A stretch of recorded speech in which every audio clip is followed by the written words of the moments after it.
Hello friends, आज मैं आपको बताऊंगी Realme GT8 Pro 5G में आप स्टेटस बार में नेट स्पीड को कैसे शो कर सकते हैं। तो चलिए फ्रेंड्स, बिना किसी देरी के वीडियो स्टार्ट करते हैं। तो इसके लिए आपको सबसे पहले फ़ोन की सेटिंग्स में चले जाना है और इसके बाद आपको यहाँ पर नोटिफिकेशन एंड क्विक सेटिंग्स पर क्लिक कर देना है।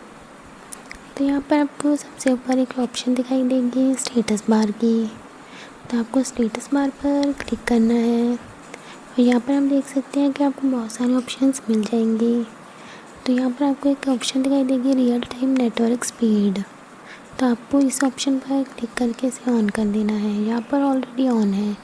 जैसे आप इसे ऑन करेंगे तो आपके फ़ोन की नेट स्पीड स्टेटस बार में शो होने स्टार्ट हो जाएगी और यहीं पर आप इसे क्लिक करके ऑफ भी कर सकते हैं।